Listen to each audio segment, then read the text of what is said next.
Ndeha ro fizintsika ao anatina teboka telo lehibe ny valiteny mety mahakasika n'ity ririnina ity.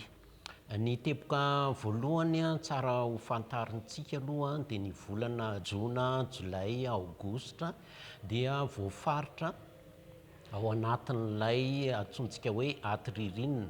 Io zany araky ny tantara lava ataontsika hoe nandritra ny 30 taona dia ireo volana telo ireo dia voafaritra foana tao anatin'ilay antsoina hoe aty ririnina.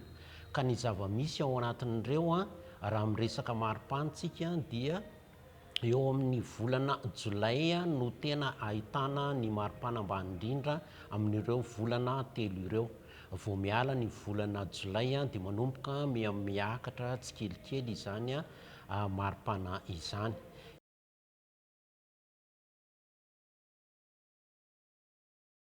Ny teboka faharoa dia mahakasika an'ilay ataontsika hoe filanan'ny taratra masoandro bebe kokoa any amin'ny ilabolatany atsimo.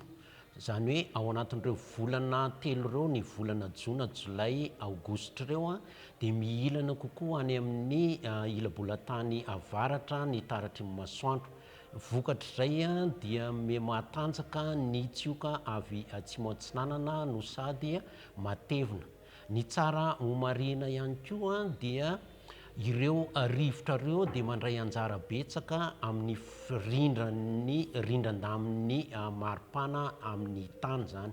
Zany hoe maka ny mitondra ny rivotra mangatsiaka any amin'ny tendrony atsimon'ny nosy izy dia mitondra izany rivotra mangatsiaka izany mankaty amin'ny fehitany. Ny rivotra mafana avy eo amin'ny fehitany indray hoentin'ny rivotra ihany koa miverina any amin'ny tendron-tany atsimo. Dia zavatra ohatr'izay zany no mitranga ao anatin'ireo volana telo ireo. Zany hoe ny rivotra mangatsiaka zany mandalo foana aty amin'ny faritra misy antsika.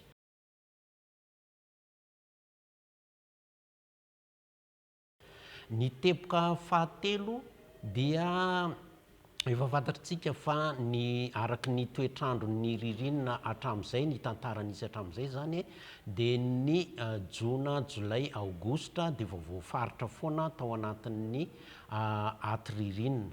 Zany hoe tsy mila mamantatra intsony tsika hoe ny Jona ve nanomboka volana Jona ve ny ririnina sa nanomboka volana Jolay, fa ny zavatra nisy ihany koa dia hojerentsika zany ny volana talohan'ny volana telo ireo, zany hoe ny volana Mai. Ny zava-misy mantsy amin'ny volana Mai izay voafaritra ao anatin'ilay hoe ataontsika hoe intersaison na fararano ozy izy tsika ny alalantsika azy. Ny zava-misy ao anatin'ny volana Mai io dia ahitantsika ny toetrandro ririnina ao anatiny ary koa ahitantsika ny toetrandro fahavaratra. Ka ny tiantsika ho fantarina dia hoe nanomboka oviana ara tao anatin'ny volana Mai zany ny ririnina, satria ny ririnina aty amin'ny volana Jona, Jolay, Aogositra dia efa fantatritsika araky ny lazaina tery aloha fa efa tena aty ririnina. Ny zavatra azo amaritana an'izay zany dia tsy misy afa-tsy ny maripana ihany. Ny maripana isan'andro amin'ny volana Mai zany no ampitahaintsika amin'ny maripana araky ny tokony ho izy isan'andro nandritra ny 30 taona teo eo. Ka rehefa natao ny fampitahana dia hita fa nanomboka efa nidina latsaky ny tokony ho izy zany ny maripana isan'andro taty amin'ny faritry ny afovoan-tany. Le faritry ny afovoan-tany tenenina moa eto dia solon'ny toerana Antananarivo, Antsirabe ary Fianaratsoa. Zany hoe ireo zany no nangalana maripana ho ampitahaina. Dia rehefa natao ny fampitahana araky ny nambara teo dia taty amin'ny herinandro faharoa amin'ny volana Mai zany no efa nanomboka nidina mihoatra ny tokony ho izy ny maripana tamin'ireo faritra telo ireo. Raha iresaka andro moa itsika ary dia taty amin'ny faritra Antsirabe no somary lasa aloha kokoa. Zany hoe taty amin'ny herinandro voalohany dia efa hita fa nidina izay maripana izay.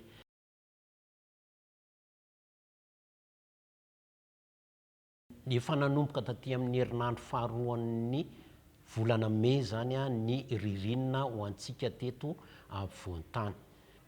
Misaotra anareo naharitra ny haino izao fitina vaovao mahakasika ny ririnina diavintsika izao. Asaina trany isika anaraka ny vaovao mahakasika ny toetry ny andro ao amin'ny Météo Madagascar officiel eo amin'ny application mobile zay ary ny tranokala ny www.meteomadagascar.mg.